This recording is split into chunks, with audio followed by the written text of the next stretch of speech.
வணக்கம் நண்பர்களே. டெய்லி சீரீஸில் நம்ம முக்கியமான 20 ஜிகே அண்ட் ஜிஎஸ் கொஸ்டின்ஸ் தான் பார்த்துட்டு இருக்கோம். இன்னைக்கான வீடியோக்குள்ள போகிறதுக்கு முன்னாடி நம்ம சேனலை இதுவரைக்கும் சப்ஸ்கிரைப் பண்ணாதவங்க சப்ஸ்கிரைப் பண்ணிக்கோங்க. மறக்காம பெல் ஐக்கானை கிளிக் பண்ணிருங்க. இந்த வீடியோ உங்களுக்கு பிடிச்சிருந்தா உங்க ஃப்ரெண்ட்ஸ்க்கும் ஷேர் பண்ணுங்க. வாங்க இன்னைக்கான வீடியோவில் முதல் கேள்வியை பார்க்கலாம். இன்னைக்கான முதல் கேள்வி பார்த்தோம்னா, what is the largest gland in the human body? நம்மளோட ஹியூமன்லேயே இருக்க லார்ஜஸ்ட் கிளாண்ட் எதுன்னு பார்த்தோம்னா லிவர். லிவர் தான் largest gland. And second largest எதுன்னு பார்த்தோம்னா pancreas. Second largest gland of human பாடின்னு கேட்டாங்கன்னா அது pancreas. இதுவே லார்ஜஸ்ட் ஆர்கன் அப்படின்னு கேட்டாங்கன்னா அது ஸ்கின். ஸோ லார்ஜஸ்ட் கிளாண்ட் வேற, லார்ஜஸ்ட் ஆர்கன் வேற. லார்ஜஸ்ட் ஆர்கன்னா ஸ்கின், கிளாண்ட்னா liver. Which writ is issued by the court in case of illegal detention of a person? illegal detention-ஆ ஒருத்தரை தவறாக அரெஸ்ட் பண்ணுறது, இல்லை அவர் மேலே பொய்யான வழக்குகள் போட்டு அவரை கைது பண்ணுறது, இதுதான் இல்லீகல் டிடென்ஷன் அப்படின்னு சொல்லுவோம். இந்த மாதிரி இல்லீகல் டிடென்ஷன் மூலமா யாராவது கைது பண்ணாங்கன்னா அவங்களோட சேஃப்டிக்காக எந்த ரிட் நம்ம யூஸ் பண்ண முடியும் அப்படின்னு பார்த்தோம்னா ஹேபியஸ் கார்பஸ் அப்படிங்கிற ஒரு ரிட்டை நம்ம யூஸ் பண்ணலாம். If a pendulum is allowed to oscillate into a jar containing water, what will be its time period? ஒரு பெண்டுலமை நம்ம தண்ணீர் நிறைஞ்ச ஒரு ஜாரில் ஆசிலேட் பண்ண விட்டோம்னா இதோட டைம் பீரியட் என்ன ஆகும்? டிக்ரீஸ் ஆகுமா, இன்க்ரீஸ் ஆகுமா, இல்லை ஒரே மாதிரியே தான் இருக்குமா அப்படின்னா இதோட டைம் பீரியட் இன்க்ரீஸ் ஆகும். ஏன்னா வாட்டரில் ஆசிலேட் ஆகிறது கொஞ்சம் லென்த்தான டைமே எடுக்கும். Why is the wind in the southern hemisphere is deflected towards left? இது ஒரு நேச்சுரல் ஃபினாமினன். சதர்ன் ஹெமிஸ்பியரில் இருக்க காற்றெல்லாம் லெஃப்ட் சைடில் டிஃப்ளெக்ட் ஆகிறதும், நார்தர்ன் ஹெமிஸ்பியர் எல்லாமே ரைட் சைடில் டிஃப்ளெக்ட் ஆகும். ஸோ விண்டுங்கிறது ஒரு சர்க்குலேட்டிங் ஃபார்மேஷனில் தான் இருக்கும். இந்த சர்க்குலேஷன் ஃபார்மேஷன் எதனால உருவானுச்சுன்னா நம்மளோட எர்த்தோட ரொட்டேஷன் மூலிமா தான். அந்த ரொட்டேஷன் தான் இந்த விண்ட் எல்லாமே டிஃப்ளெக்ட் ஆகிறதுக்கு காரணமாக அமைஞ்சது. அதில் சதர்ன் ஹெமிஸ்பியரில் இருக்க விண்ட்ஸ் எல்லாமே லெஃப்ட் சைட்லையும், நார்தர்ன் ஹெமிஸ்பியரில் இருக்க விண்ட்ஸ் எல்லாமே ரைட் சைட்லையும் டிஃப்ளெக்ட் ஆகும்.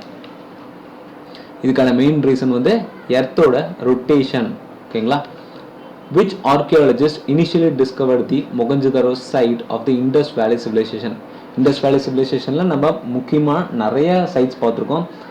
மொகஞ்சதாரோ, ஹரப்பா, லோத்தல், பொகலவீரா, இந்த மாதிரி நிறைய இருக்குது. அதில் யார் யார் எந்தெந்த சைட்ஸை கண்டுபிடிச்சாங்க அப்படிங்கிறத நல்லா ஞாபகம் வச்சுக்கோங்க. ஸோ இதில் மொகஞ்சதாரோ சைட்டை கண்டுபிடிச்சது யாருன்னு பார்த்தோன்னா ஆர்.டி. பானர்ஜி, ரக்கல் தாஸ் பானர்ஜி. ஸோ இவர் எழுதின ஒரு 2 முக்கியமான புக் என்னன்னு பார்ப்போம். இவர் நிறைய புக் எழுதியிருக்காரு. இதில் 2 முக்கியமான புக்குன்னு பார்த்தோம்னா the age of the imperial Guptas,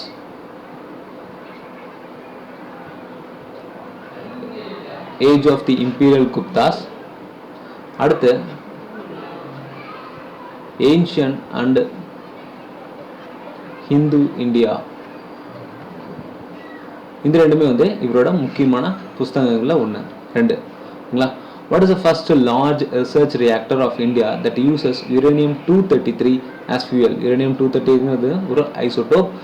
இந்த ஃபியூவல் யூஸ் பண்ணுற largest research reactor. So largest reactor வேற, லார்ஜஸ்ட் ரிசர்ச் ரியாக்டர் வேற.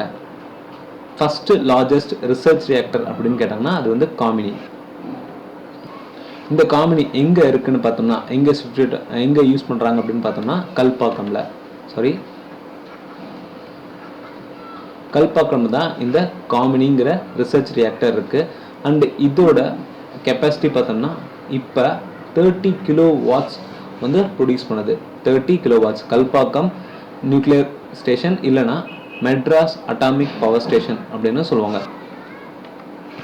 அடுத்து who discover south pole? South போலை ஃபஸ்ட்டு டிஸ்கவர் பண்ணது, இல்லை ஃபஸ்ட்டு யார் ரீச் ஆனாங்க அப்படின்னு பார்த்தோம்னா அமுத்சன் தான் ஃபஸ்ட்டு சவுத் போலை ரீச் பண்ண பர்சன். இவர் எப்போ ரீச் பண்ணாருன்னு பார்த்தோம்னா 1911 சவுத் போலை ரீச் பண்ணவர் அமுத்சன். அண்ட் இந்தியாவை சேர்ந்த first Indian to reach south pole அப்படின்னு கேட்டாங்கன்னா colonel JK. Bajaj. And first Indian woman யாருன்னு பார்த்தோம்னா மெஹர் மோஸ். அடுத்து what is the most important function of perspiration. பெர்ஸ்பிரேஷனுங்கிறது வந்து நமக்கு வேர்வை வருது இல்லைங்களா, அந்த ப்ராசஸோட நேம் தான் வந்து இந்த process of sweating is perspiration. இந்த ஸ்வெட்டிங் வரதுக்கான முக்கியமான காரணமே நம்மளோட பாடி டெம்பரேச்சரை மெயின்டைன் பண்ணுறதுக்காக மட்டுமே. ஸோ பெர்ஸ்பிரேஷனோட இம்பார்ட்டன்ட் ஃபங்க்ஷன் எதுன்னா நம்மளோட பாடி டெம்பரேச்சரை ரெகுலேட் பண்ணுறதுக்காக. Where is the smoke is likely to occur. ஸ்மோக்குங்கிறது வந்து smoke plus fog. Smoke plus fog தான் வந்து ஸ்மாக். ஸோ இந்த ஃபாக் வந்து நேச்சுரல் ஃபினாமினா. பட் இந்த ஸ்மோக்குங்கிறது வந்து நம்மளோட இண்டஸ்ட்ரியல்லேருந்து இல்லை ஆட்டோமொபைல்ஸ்லேருந்து ரிலீஸ் ஆகிறது தான். இது எங்கெல்லாம் அதிகமாக அக்கறாகும்னு பார்த்தோன்னா இண்டஸ்ட்ரியல் ஏரியாஸில் மட்டும்தான் இது அதிகமாக அக்கறாகும். which writ is a bulwark of personal freedom. So personal freedom அப்படின்னு சொல்லிட்டாங்கனாலே அது எந்த ரிட்டை சேரும்னா ஹேபியஸ் கார்பஸை சேர்ந்தது தான். which was the gas leaked out of Union Carbide India Limited. Union Carbide India Limited எங்கே இருக்குன்னு பார்த்தோம்னா மத்திய பிரதேஷில் இருக்குது. அண்டு நமக்கு கேஸ் லீக்னாலே ஞாபகம் வர்றது எதுன்னு பார்த்தோம்னா போபால் கேஸ் ட்ராஜடி தான். போபால் கேஸ் ட்ராஜடி தான் வந்து நமக்கு கேஸ் லீக்னால ஞாபகம் வருது. இது நடந்தது பார்த்தோம்னா 1984 நடந்தது. அண்டு இந்த கேஸ் ட்ராஜடி எந்த கம்பெனி மூலமா நடந்துச்சுன்னு பார்த்தோம்னா union carbide Indian limited. So கொஸ்டினில் நமக்கு போபால் கேஸ் ட்ராஜடினாலும் இல்லை யூனியன் கார்பைடு இந்தியன் லிமிடெட் மூலமா எந்த கேஸ் ரிலீஸ் ஆனிச்சு, எந்த பாய்சனஸ் கேஸ் அப்படின்னு கேட்டாலும் மெத்தில் ஐசோசயனேட். இது எப்போ நடந்துச்சுன்னு பார்த்தோம்னா 1984. Long treeless grassy plants are characteristics of which grasslands? இந்த டைப் ஆஃப் பிளான்ஸ் எல்லாம் எந்த கிராஸ்லேண்ட்ஸில் அதிகமாக காணப்படுன்னு பார்த்தோம்னா பேம்பஸ் வந்து சவுத் அமெரிக்காவில் அதிகமாக காணக்கூடிய ஒரு வகையான கிராஸ்லேண்ட்ஸ். ஸோ கிராஸ்லேண்ட்ஸ் எந்தெந்த காண்டினென்ட்டில் அதிகமாக இருக்கும்.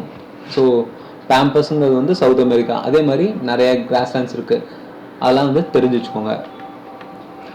23rd January is celebrated as a birthday of which person? 23rd January வந்து நம்ம சுபாஷ் சந்திர போஸோட பிறந்த நாள். How climate does wild grassland of South Africa experience? wild grasslandsல எந்த வகையான climate வந்து இருக்குன்னு பார்த்தோம்னா ஸ்டீப் climate தான் வந்து wild grasslandsல காணப்படும். How many number of Puranas are there? Puranas மொத்தமாக 18 வகை இருக்கு. At a grid substation, the voltage is stepped up to reduce the loss of which thing? So, substation வந்து நமக்கு வோல்டேஜ் சப்ளை ஒவ்வொரு ஏரியாவுக்கு பண்ணுறாங்கன்னா அதை ஸ்டெப் அப் பண்ணி தான் இது பண்ணுவாங்க.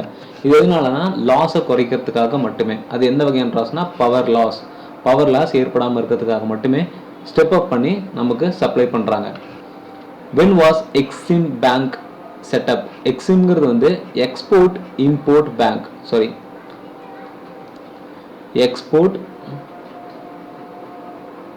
And import bank. இந்த பேங்க் எந்த திட்டத்தின் கீழ் எந்த ஆக்ட் படி உருவாக்கணும்னு பார்த்தோம்னா export import bank of Indian act 1981 பிரகாரம் இந்த பேங்க் வந்து செட்டப் பண்ணாங்க. இது எப்பன்னு பார்த்தோம்னா 1st January 1982 இந்த பேங்க் வந்து எஸ்டாப்ளிஷ் பண்ணாங்க. ஓகேங்களா? ஸோ இந்த பேங்க் எஸ்டாப்ளிஷ் பண்ணுறதுக்கான காரணமான ஆக்ட் பார்த்தோம்னா export import bank of India act 1981 பிரகாரம் 1st January 1982 இந்த பேங்க் வந்து செட்டப் பண்ணுறாங்க. இது முழுக்க ஃபாரின் ட்ரேடை ப்ரமோட் பண்ணுறதுக்காக உருவாக்கப்பட்ட ஒரு பேங்க். இது கவர்மெண்ட் கீழே தான் வரும். which country has the highest agriculture production in Europe? யூரோப்பில் பல கண்ட்ரிஸ் இருக்குது. அதில் எந்த கண்ட்ரியில் வந்து அதிகமான அக்ரிகல்ச்சர் ப்ரொடக்ஷன் நடக்குதுன்னு பார்த்தோம்னா ஃப்ரான்ஸில் செரல்ஸ், பவுல்ட்ரி மூலமா பீஃப் அண்ட் வைன் இதெல்லாம் வந்து அங்கே ப்ரிடாமினண்ட்டாக அதிகமாக கிடைக்கக்கூடிய ஒரு அக்ரிகல்ச்சர் ப்ரொடக்ஷன். ஃப்ரான்ஸ்க்கு அடுத்தபடியாக இருக்கிறது பார்த்தோம்னா யூரோப்பில் ஜெர்மனி.